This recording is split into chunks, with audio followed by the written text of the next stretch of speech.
Now, for his first interview since President Trump's attacks is Congressman Adam Schiff, the top Democrat on the House Intelligence Committee. Congressman, thanks very much for being here with us. Good to be with you.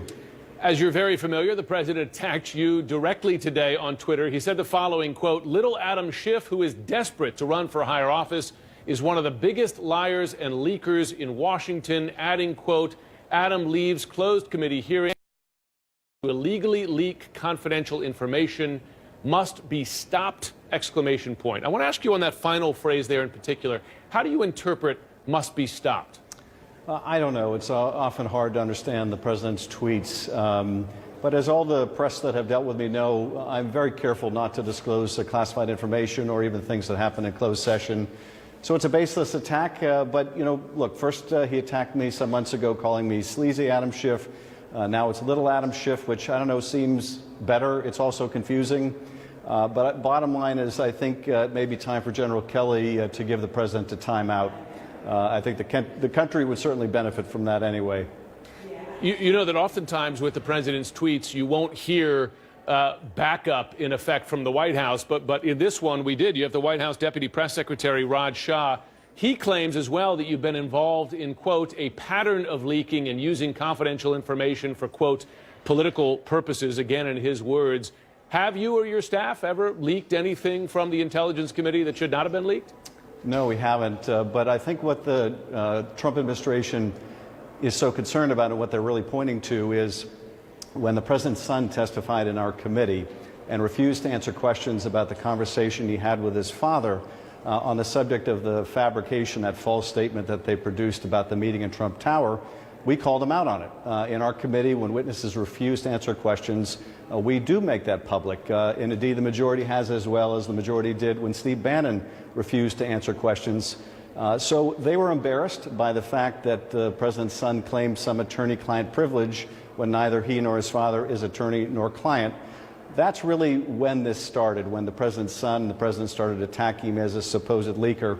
But we refused to allow witnesses to come before our committee and say publicly they're fully cooperating and then invoke bogus privileges to conceal important communications. And this is, I think, what really upsets the president. And obviously, the work on that false statement goes directly to the issue of potential obstruction of justice. This, of course, is not the only attack that the president has made against individuals, yourself included, but institutions, the FBI, et cetera. Do you see at the root of this part of a more coordinated attack by the president and his allies on the entire Russia investigation?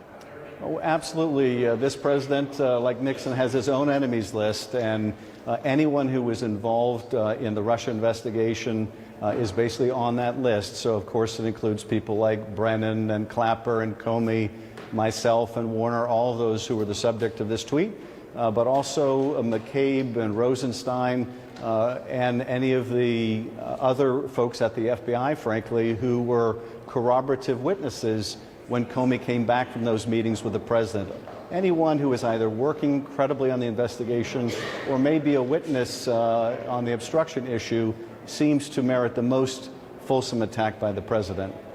Now, following those tweets this morning, the president attacking again this afternoon, this time in a speech going after Democrats for not reacting positively to his comments at the State of the Union last week. Listen to what he had to say. They were like death. And un-American. Un-American.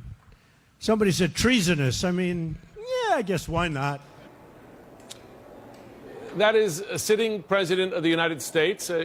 Sometimes we know he has a tendency to be flip, perhaps, but he used the word treasonous to describe Democrats. How do you respond? Well, you know, this is the kind of demagoguery that we have come to expect from this president, to accuse those who oppose him of treason.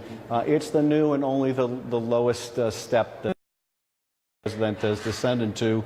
But, of course, that's in a long catalog of descending steps. So, you know, what can you say? The only two people who have used that word have been now the president and Steve Bannon, using it to describe the president's son and others in that Trump Tower meeting. I don't think that's at all appropriate for the president to engage in that, but it's part and parcel for how this